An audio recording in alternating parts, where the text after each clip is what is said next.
하나님의 말씀 읽겠습니다. 주보하고는 좀 바뀌었습니다. 갈라디아서 5장 22절, 23절을 읽겠습니다. 오직 성령의 열매는 사랑과 희락과 화평과 오래 참음과 자비와 양선과 충성과 온유와 절제니 이 같은 것을 금지할 법이 없느니라. 아멘. 유성 목사님 나오셔서 말씀 전하시겠습니다. 크게 환영의 박수 올려드리십시오.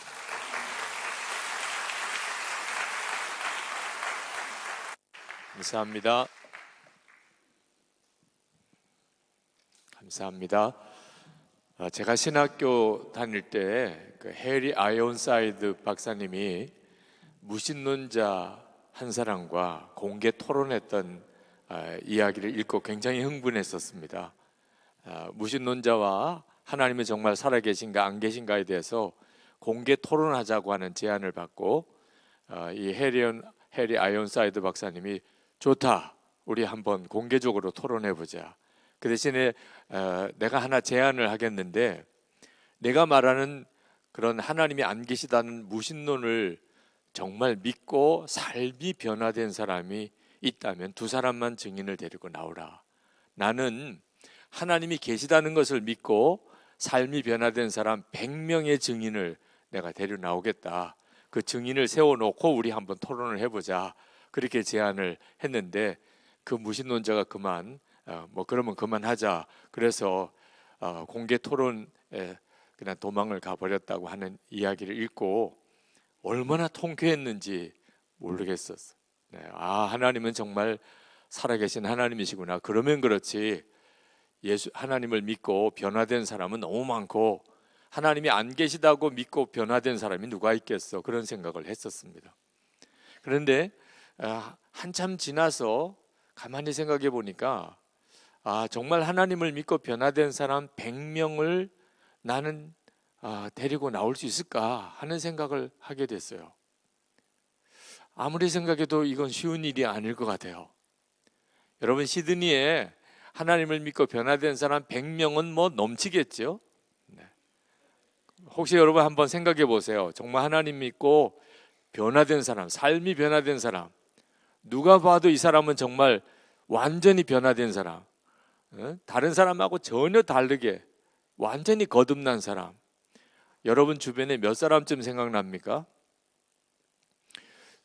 우리의 심각한 문제는 우리가 예수님을 믿고 거듭났다는 표현을 쓰면서까지 그렇게 우리의 삶이 변화되었다고 고백하면서도 실제로 삶이 변화된 증거를 찾기가 만만치가 않다는 것입니다. 제가 서울대학교의 개강 예배, 우리 기독인 연합 예배 강사로 갔다가 어느 교수님 한 분의 이야기를 듣고 참 마음이 안타까웠습니다.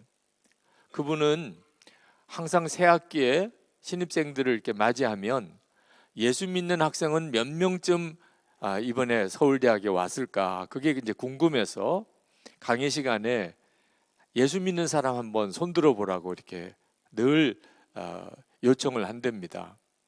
그러면 뚜렷하게 해를 거듭할수록 이렇게 예수 믿는 사람이라고 손드는 사람이 적다는 거예요. 아무도 없는 것 같아서 보면 손을 너무너무 답답하다는 거예요. 그래서 예수 안 믿는 사람 한번 손들어 봐라. 그러면 이렇게 된다는 거예요. 예수를 안 믿는 건 너무 당당하고 예수 믿는 것은 마치 무슨 부끄러운 일인 것처럼 그렇게 생각하는 그런 경향이에요. 우리 한국 분들은 정답 찾는 데는 선수예요, 선수. 어떤 게 정답인가는 너무너무 빨리 생각이 나는데 그게 실제가 되냐는 거죠. 아마 어디 가서 서울대학 다니는 사람 그러면 굉장히 자부심을 느끼면서 아마 자기 자신을 소개할 거예요. 그러나 예수 믿는다는 것은 서서히 우리 한국 사회 안에 참 부끄러운 일처럼 그렇게 느껴지는 것이 솔직한 현실이에요. 교회를 다니는 친구들이 부모님이 교회를 다니고 또 교회 안에서 많은 분들을 이렇게 만나는데 그들이 왜 그렇게 부끄럽게 느껴지죠? 삶이 안 바뀌니까요. 우리 집은 집안이야. 그런데 우리 엄마 아빠가 정말 변화된 그 사람인가? 교회에서는 그런 것 같이 보이는데 집에서 함께 사는 우리 엄마 아빠는 자꾸 느껴질 때인가? 예수를 믿는다는 게 사람 하나 가정에서 교회에서 변화시키지 못한다고 생각하면 학교를 변화시키고 나라를 변화시킬 거라고 어떻게 믿어지겠어요? 그러니까 예수 믿는 것이 부끄러운 거예요. 받았다거나 이런 경우를 기적이라고 하죠. 그런데 기적 중에 기적이 뭔지 아시면 변화된 거예요. 사랑과 기쁨과 화평의 사람, 오래 참는 성품으로 사람의 성품이 바뀐 경우, 여러분 어떤 게 더 큰 것처럼 보이십니까? 살아보면 알아요. 살아보면 죽을 병에 걸렸다가 고침받는 거 엄청난 일이죠. 그런데 사실 다시 그냥 죽을 병에서 고침받았다는 것만 가지고는 정말 잠깐 놀라는 정도예요. 진짜 중요한 것은 사람이 사랑과 기쁨과 화평, 오래 참음의 사람으로 바뀌는 것이야말로 정말 놀라운 거죠. 우리에게 있어서 가장 놀라운 기적은요, 성품이 바뀌는 겁니다. 사람은 바뀔 수 있을까요? 저는 안 바뀐다고 들었어요. 제가 신학교 들어갔을 때 신학교 교수님이 사람은 예수를 믿어도 다 자기 성질대로 믿는다 그러더라고요. 교수님이 그렇게 이야기하시니까 저는 당연히 그게 성경이 말하는 건 줄 알았어요. 그래서 예수를 믿어도 다 자기 성질대로 믿는구나. 실제로 어느 원로 목사님이 은퇴하시면서 이제 인사말을 마지막 하실 때 당신이 평생 많은 교인들을 보았는데 뭐 집 팔아 바친 교인, 땅 팔아 바친 교인, 피 뽑아서 헌금한 교인도 봤지만 성질 뽑아 바친 교인은 한 사람도 못 봤다고 그러더라고요. 여러분은 성질 뽑아 바쳤습니까? 그런 줄 알았다니까요. 예수 믿어도 자기 성질대로 믿는 거야. 그런데 성경을 보니까 아니더라는, 거듭났다고 표현하는 거예요. 이제는 새로운 피조물이라고, 이전 것은 지나갔으니 새로운 피조물이라고 말하더라. 예수님을 믿으면 사람은 완전히 바뀌는 것이 성경이 말하는 것입니다. 어떻게 바뀌는가? 오늘 읽은 말씀에 나오는 9가지 성령의 열매입니다. 사랑과 희락과 화평과 오래 참음과 자비와 양성과 온유와 충성과 절제예요. 성령의 9가지 열매가 예수 믿으면 사람이 이렇게 바뀌는 겁니다.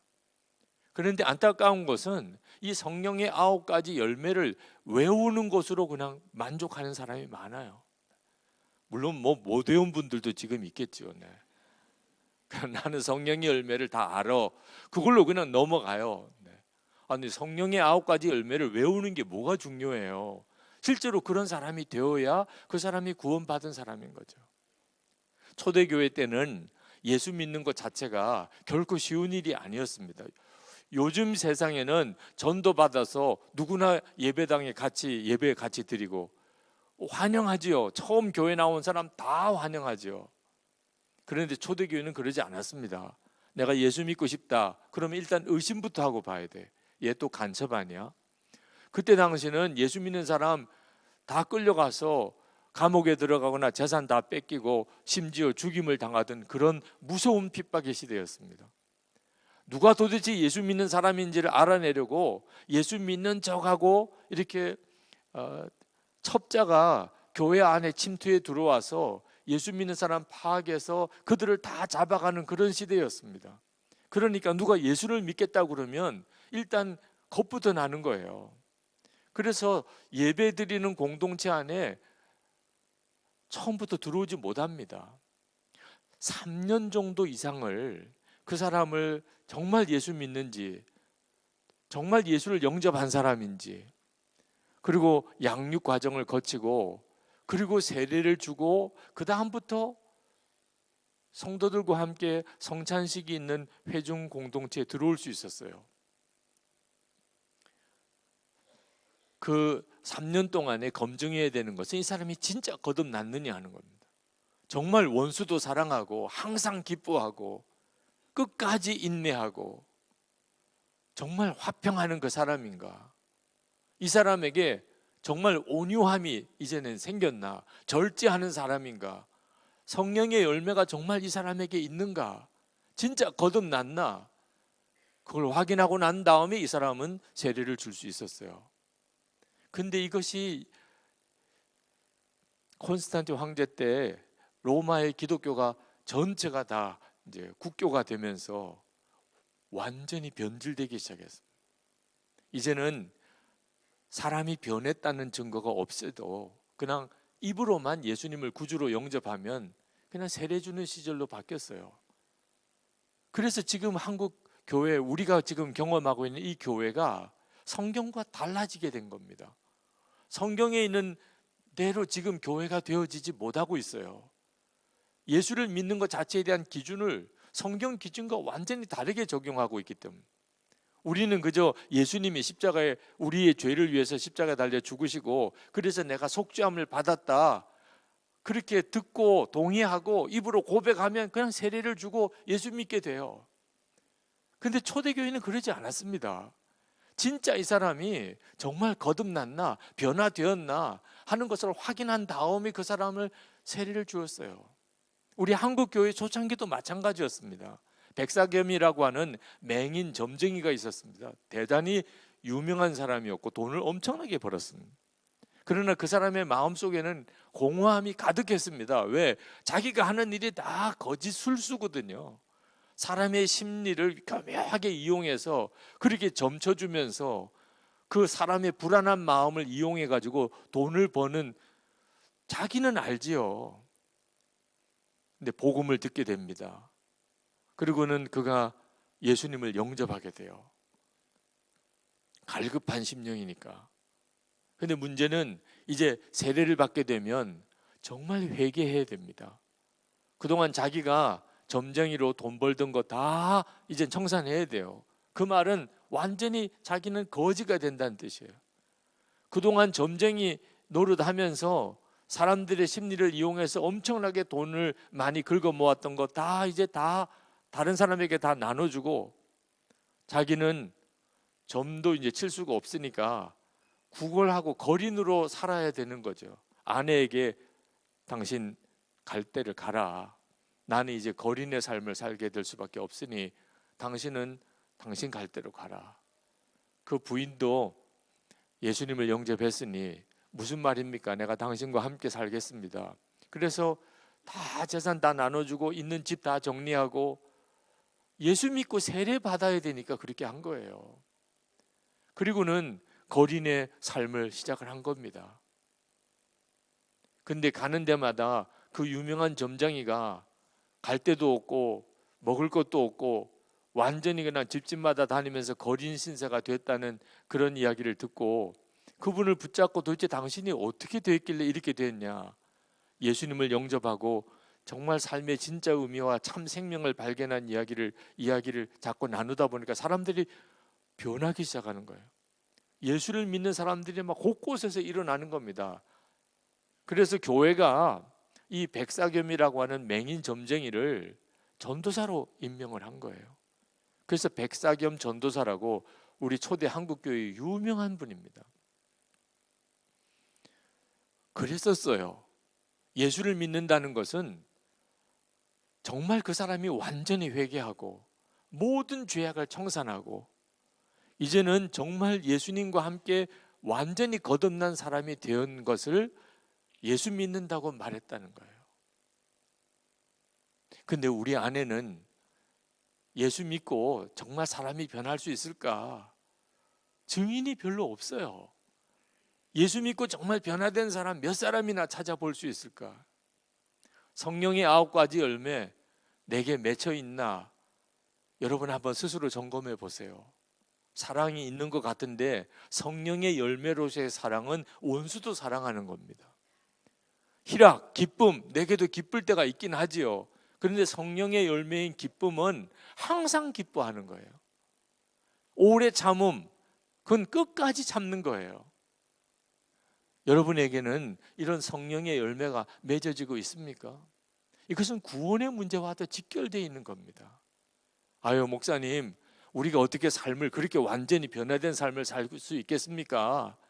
예수 믿고 내 죄가 사함 받았다는 이 속죄의 복음 하나 믿으면 되는 거지요. 어떻게 우리가 삶을 그렇게 완벽하게 변화된 삶을 살 수 있겠습니까? 그렇게 주장하는 분들도 있으세요. 그런데 여러분 정말 그렇지 않습니다. 여러분 한번 생각해 보세요. 우리가 주님께 주님 너무너무 감사합니다. 제 죄를 사하시려고 십자가에 피 흘려 주셨군요. 저는 정말 그걸 믿습니다. 제 모든 죄가 사함 받았음을 저는 감사합니다. 그런데 제 삶은 그냥 제가 원하는 대로 살겠습니다. 제가 하고 싶은 대로 제가 그렇게 살고 싶습니다. 그러면 주님께서 뭐라고 대답하시겠어요? 내 믿음이 크구나. 그렇게 말씀하시겠습니까? 나는 너를 도무지 알지 못한다. 그렇게 말씀하시고 어느 쪽인 것 같아요? 예수님께서 여러분 이렇게 말씀하셨다면 여러분 이해가 되십니까? 나는 너희를 위해서 내가 십자가에 피 흘려 죽었다. 너희의 죄를 사하기 위해서 그랬다. 너는 그걸 믿기만 하면 돼. 온전히 살 생각하지 마. 불가능해. 그런 것 때문에 더 이상 연연하지 마. 그런 것 때문에 더 이상 고민하지 마. 그냥 죄사함 받았다는 것만 믿어. 주님이 그렇게 말씀하신 것 같습니까? 주님의 산상수훈을 말씀하시고 난 다음에 내가 이렇게 말은 하긴 하지만 너희들이 혹시 오해할까 봐 걱정이다. 이렇게 살 수 있는 건 아니야. 그냥 한번 말해 본 거야. 너희들은 그냥 속죄함 받았다는 것만 믿으면 돼. 여러분 정말 그렇게 주님의 말씀하신 것 같습니까?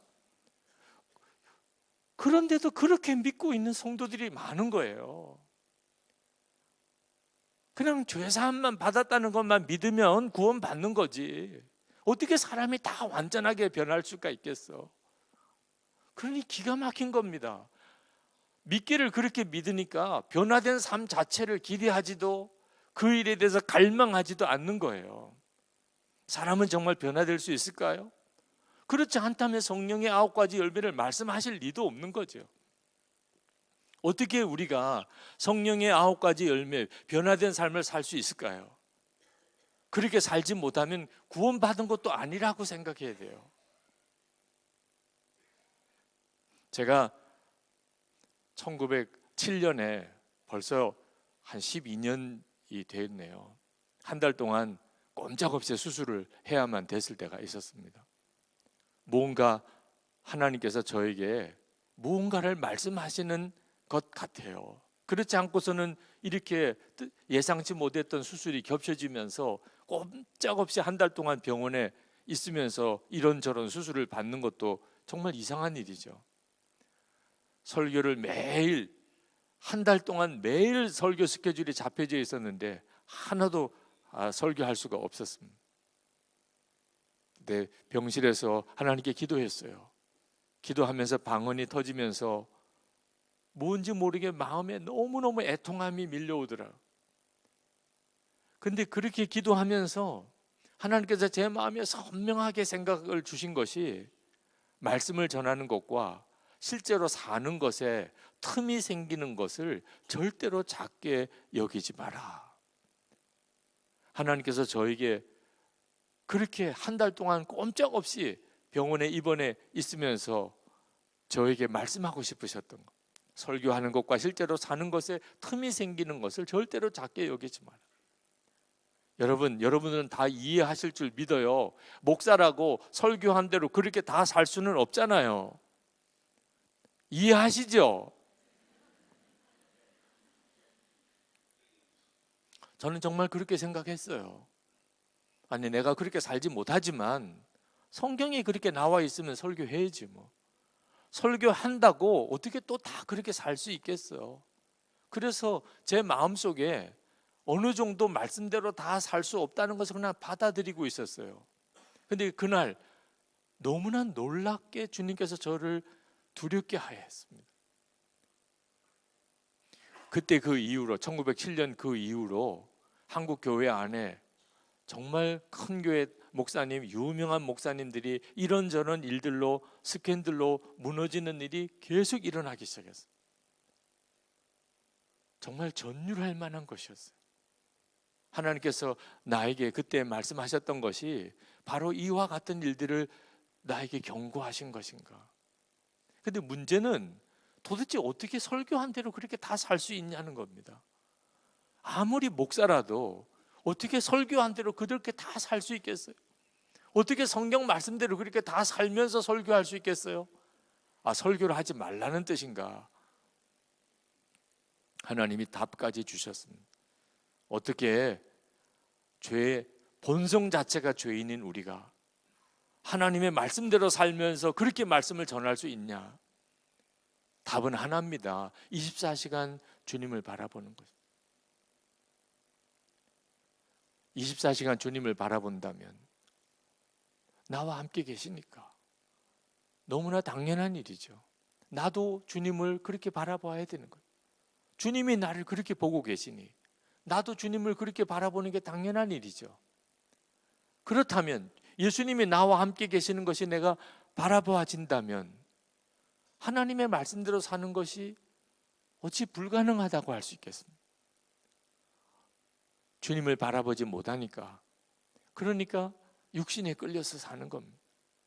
정욕대로 사는 겁니다. 근데 주님을 바라보는 눈이 뜨이고 나면 그러면 말 함부로 할 수 없잖아요. 행동 함부로 할 수 없잖아요. 전에는 사람들 보지 않으면 그러면 은밀한 죄에 빠졌습니다. 근데 주님을 바라보는 눈이 뜨이고 나면 사람이 보든지 안 보든지가 무슨 차이가 있겠어요? 그때부터 시작한 것이 24시간 주님과 동행합시다. 예수님을 24시간 바라봅시다. 그래서 그걸 매일 일기까지 쓰면서 그렇게 주님과 동행하는 일을 시작하게 된 겁니다. 여러분, 우리에게 있어서 하나님이 주신 은총은 아주 특별한 시간에 특별한 장소에서 주님을 만나는 것이 아닙니다. 우리의 모든 일상생활 속에 우리 안에 오셨으니까 우리가 집에 있든지 직장에 가든지 차를 타고 가든지 걸어가든지 주방에서든지 또는 교회에서든지 어디서든지 우리는 항상 주님을 바라볼 수 있게 그런 은혜를 받았어요. 야곱이 기도원에서 하나님을 만났습니까? 들판에서 거기서 하나님을 만났어요. 모세가 성전에서 하나님을 만났습니까? 늘 양들 치던 그 호렙산 자락 거기서 하나님을 만났습니다. 사도 바울이 어디서 주님을 만났습니까? 다메섹 길거리에서 주님을 만났습니다. 기도원에서 성전에서 하나님을 만난 게 아니고 늘 살던 우리의 일상적인 삶의 자리에서 하나님을 만난 거예요. 우리도 똑같습니다. 우리야말로 정말 그렇게 하나님이 은혜를 주셨습니다. 오늘도 지금 이 시간에 주님이 우리와 함께 하시잖아요. 어제도 말씀드린 것처럼 찬양하고 기도하며 하나님의 말씀 앞에 지금 우리가 귀 기울이고 있는 것 자체가 주의 임재가 아니면 설명할 방법이 없잖아요. 그런데 이 예배가 끝나고 여러분이 주차장에 가서도 여전히 주님은 여러분과 함께 하시고, 오늘 집에 가서도 거기서도 주님이 여러분과 함께 하시고, 내일 아침에 눈을 떠서 일어날 때도 주님이 함께 하시고, 내일 예배 드릴 때도 그곳에서도 주님이 함께 하시고, 정말 놀라운 일이죠. 문제는 우리가 그렇게 주님을 바라보는 눈이 뜨여야 한다는 것입니다. 주님을 바라보는 눈이 뜨이면 변하지 않을 사람이 한 사람도 없습니다. 우리 안에 두려움과 염려가 많습니다. 예수를 믿고도 실제로 온전한 구원의 축복을 누리지 못하는 성도들의 삶이 참 안타깝습니다. 마음속은 걱정과 두려움으로 가득 차 있습니다. 그런데 여러분, 이것을 절대로 작게 생각하면 안 됩니다. 마음속에 있는 염려와 두려움이 우리의 삶을 다 망가뜨립니다. 여기에 물컵이 있습니다. 이 물컵은 왜 여기다 올려놨을까요? 제가 설교하다가 목이 마르면 이렇게 마시고 또 계속해서 설교하라고 여기다가 올려놓은 겁니다. 그러니까 제가 설교하다가 목이 마르면 이렇게 마시면 되는 거예요. 그리고는 이렇게 내려놓으면 뭐 아무 문제가 안 됩니다. 그런데 만약에 제가 이 물컵을 설교하는 내내 이렇게 들고 있으면 어떻습니까? 보는 사람이 답답해. 보는 사람이. 아니 목사님 그 물컵 좀 내려놓고 설교하세요. 아니 물컵을 이렇게 잠깐 들었다가 마시고 내려놓으면 별 문제가 안 되지만 제가 설교하는 내내 물컵을 들고 있으면 정말 팔이 아플 정도가 돼요. 만약에 제가 이 물컵을 하루 종일 들고 다닌다고 해보세요. 정말 어깨가 결리고 밤에 잘 때는 탈이 날 정도입니다. 하루 동안 내내 물컵 이렇게 들고 다니는 것도 그런데 한 달 내내 들고 있으면 정말 병원에 가야 될 정도가 됩니다. 아무것도 아닌 것 같은 이 물컵 하나도 계속 들고 있으면 이런 문제가 생겨요. 염려, 두려움, 사실 다 물어보면 다 별거 아닐 것 같은 문제이지만 문제는 그걸 지속하는 거예요. 계속 염려가 내 속에, 계속 어떤 문제로 인해 두려워하는 거예요. 그러면 인생이 다 무너집니다. 여러분, 우리가 예수님을 왜 마음에 영접합니까? 왜 예수님을 일상생활 속에서 주님을 바라봐야 된다고 말하는 겁니까? 우리가 더 이상 염려와 두려움의 종로를 하지 아니하고 예수님, 주님으로 인하여 우리 가운데 놀라운 평안, 확신, 담대함, 그렇게 살게 하는 놀라운 하나님의 능력인 것입니다. 그래서 사람이 변하는 거예요. 형편과 처지가 다 다르겠지만 아무리 재산이 많고 아무리 세상에 성공한 사람도 그 마음의 염려와 두려움만큼은 똑같습니다. 진정한 구원의 축복은 뭐지요? 예수님을 정말 예수님을 내 마음에 영접하고 내 마음에 거하시는 주님을 내가 아는 거예요. 그래서 24시간 주님과 동행하라는, 예수님을 정말 바라보라고 하는 것입니다. 우리의 삶의 변화, 성령의 열매는 노력에서 맺어지는 게 아닙니다. 예수님이 내 안에 거하시는 것을 정말 알게 되었을 때, 주님을 바라보는 눈이 뜨이게 되었을 때, 그때 비로소 우리의 삶은 놀랍게 바뀌어요. 그래서 그것을 성령의 열매라고 하는 겁니다. 우리 자신이 사랑하려고, 기뻐하려고, 우리 자신이 어떻게든지 화평하려고, 오래 참으려고 그렇게 노력하라는 게 아닙니다. 주님을 바라보면 정말 주님이 나와 함께 계신 것을 진짜 믿고 주님을 바라보게 되면, 그러면 우리 삶 자체가 그렇게 바뀌어져 버린다는, 참 심란한 일이 있었습니다. 그래서 하나님께 기도하기를, 하나님, 주님이 저와 함께 계시는 증거를 주십시오. 그게 너무 필요했어요. 주어지는 여러 상황이 너무 마음을 힘들게 하고 두렵게도 하고, 그때 너무나 선명하게 주님이 제게 주신 말씀이 있었어요. 증거를 보려고 하지 말고 먼저 믿으라. 그때 주님이 주신 말씀을 지금도 제가 너무나 선명하게 기억해요. 증거를 보려고 하지 말고 먼저 믿으라. 정말 그렇거든요. 지금 내 안에 거하신 주님이시거든요. 그러니까 목사가 된 거죠. 네. 여러분에게도 마찬가지입니다. 여러분 안에 주님이 계세요. 그러니까 오늘 여기까지 온 거죠. 그러니까 우리는 우리의 일상적인 삶 가운데서 주님이 나와 함께 계시는 증거를 찾으려고 하지 말고 먼저 믿어야 돼요. 그래서 아멘 했습니다. 주님, 제가 믿습니다. 저와 함께 계심을 제가 믿습니다. 상황은 너무나 어렵기만 하지만 부인할 수 없는 것이 주님이 저와 함께 계시다는 것. 그건 좀 놀랍게도 정말 믿음으로 주님이 저와 함께 계심을 받아들이니까 설명할 수 없는 평안이 오기 시작했어요. 주변 상황과 문제는 아무것도 변화된 게 없는 것 같아도 제 마음의 변화가 일어났어요. 놀라운 평안이 왔습니다. 예수 동행 일기를 쓰시기 시작한 여집사님이 간증을 하시는데, 제가 그분의 간증을 그 부분만 잠깐 읽어드리겠습니다. 예수 동행 일기 제자반 훈련을 통해 복음의 비밀인 제 안에 계신 그리스도, 살아계신 그리스도를 다시금 깨닫게 하셨습니다. 주님을 믿고 동행한다고 자부하며 살았지만 둘째 아이를 하늘나라에 먼저 보내는 사건으로 저의 믿음은 산산조각 깨졌습니다. 그러나 주님은 예수 동행 일기를 통해 제 10년 가운데 임하신 예수님을 보게 하셨습니다. 그동안 머리로만 알고 있는 주님의 말씀들이 믿어지고 주님과의 동행이 무엇인지 알 수 있었습니다. 무엇보다 하늘나라에 먼저 간 딸을 향한 감사함이 생겼습니다.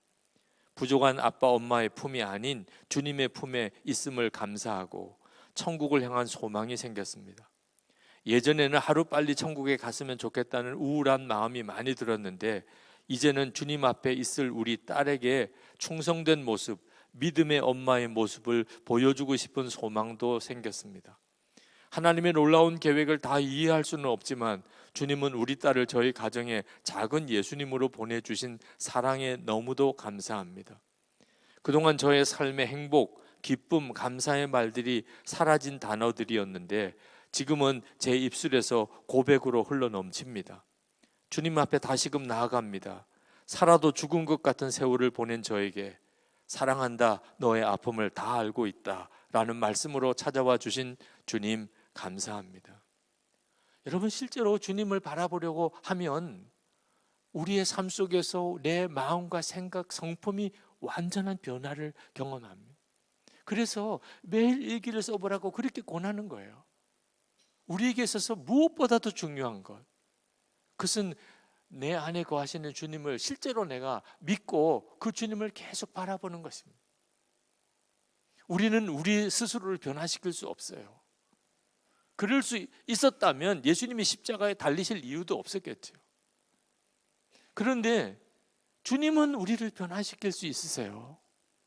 우리가 정말 주님을 내 안에 거하시는 주님으로 진짜 믿고 그 주님을 계속 바라보는 삶이 계속 되기만 한다면 주님은 반드시 우리를 바꾸세요.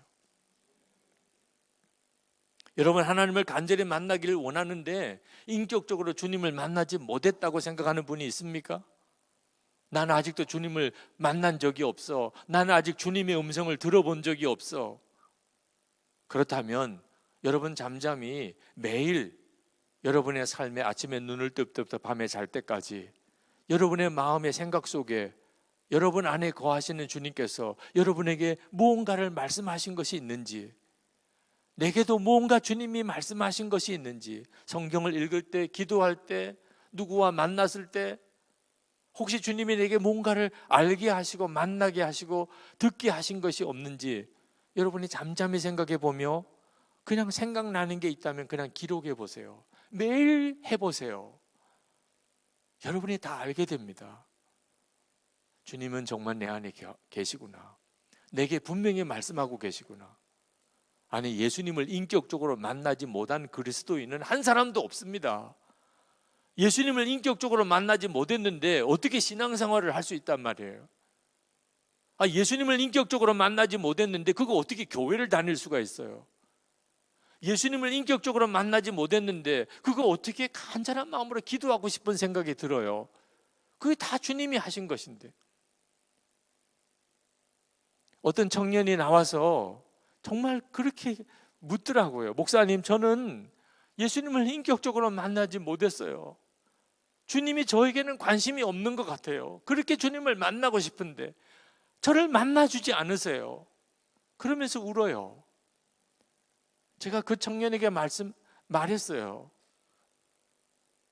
지금 너를 울게 만드는 그분은 도대체 누구냐? 너를 울게 만드는 그분이 누구냐 도대체? 주님을 만나고 싶어요. 왜 주님은 나를 안 만나 주시죠? 왜 내 기도에는 응답 안 해주시나요? 너로 하여금 그렇게 자꾸 간절하게 그렇게 질문하게 만드는 그분은 도대체 누구냐?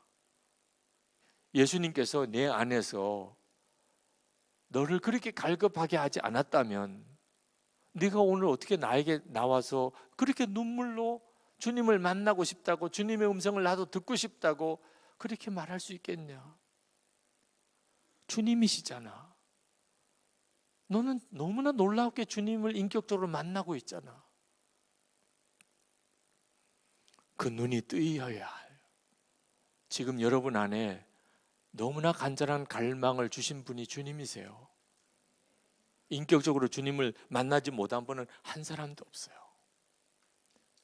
그걸 매일 기록을 해보기 시작하면 여러분이 스스로 여러분이 쓴 기록의 일기 속에서 주님의 역사를 봅니다. 저희 교회 부목사님 한 분이 어느 날 일기에 이렇게 쓰셨어요. 저는 남을 쉽게 비판하는 사람이었습니다. 감정의 기복이 심하여 쉽게 화를 내고 욱하는 사람이었습니다. 잘 되면 교만하고 남들이 무시하면 화가 나고 인정 못 받으면 우울해지는 사람이었습니다. 그런데 예수 동행 일기를 쓰면서부터 제 안에 이해할 수 없는 변화가 생겼는데, 남을 판단하거나 감정으로 격동하는 일이 생길 때마다 제 마음에 큰 소리가 들립니다. 그만해! 저는 이것이 성령님이 주시는 음성이라고 이제는 깨달았습니다. 왜냐하면 전에는 그렇지 않았기 때문입니다. 예수 동행 일기를 쓰면서 주님께 집중하는 시간을 지속하게 되면서 제 안에 주님의 음성이 크게 들리게 된 것입니다. 이제는 어떤 사람을 비난하고 어떤 사람을 판단할 때 그만해! 라고 하는 그 소리가 주님이 나에게 주시는 소리인 줄 이제는 알겠다는 거죠. 어느 목사님이 동행일기를 쓴 간증을 이렇게 말씀했습니다. 요즘 제 안에 생긴 작은 변화가 있습니다. 그것은 다른 사람에 대하여 안 좋은 감정을 가지게 될 때에 주님의 음성이 바로 들려오는 것입니다. 수진아, 저 사람도 내가 사랑하는 딸이란다. 저 사람도 내가 사랑하는 아들이란다. 그러면 제가 네 주님 하고 마음을 바로 돌이킵니다. 참 놀라운 일이죠. 그도 내가 사랑하는 딸이야. 그도 내가 사랑하는 아들이야. 그러면 모든 게 다 달리 보이는 거예요. 어떻게 사람이 그럴 수 있어? 어떻게 나에게 그렇게 할 수 있어? 이런 생각이 다 달라지는 거예요. 저도 하나님이 정말 사랑하는 자구나. 그게 금방 느껴진다는 거예요. 예수님을 항상 바라보게 될 때 성령의 열매가 맺어집니다. 사람은 변해요. 누구든지 예수를 믿으면 그래서 거듭나는 거예요. 그래서 주변 사람이 다 아는 거예요. 저 사람 완전히 달라졌어. 예수 믿으니까 사람이 완전히 바뀌었어. 그렇게 다른 사람들이 말하는 거예요. 여러분, 남편을 보면 예수님 보는 것 같습니까? 너무 비참합니까? 여러분, 아내를 보면 예수님 보는 것 같습니까? 한 분 계십니다. 네. 여러분, 이건 정말 해결해야 돼요. 예수님 내 안에 거하시는데 어떻게 아내도 모르고 남편도 몰라요? 이게 말이 안 되는 거잖아요. 예수님 내 안에 계신데 어떻게 함께 사는 아내도 모르고 남편도 몰라요? 우리가 주님을 주목하지 않으니까, 예수를 믿고도 그냥 내 마음대로 사니까, 내 생각으로, 내 판단으로, 내 하고 싶은 대로, 이게 바로 죽지 않은 자라는 것입니다. 그러니까 남편도 몰라요, 아내도 몰라요, 예수님을 영접해도 부모도 모르고 자식도 몰라요, 교인들 사이에도 몰라요.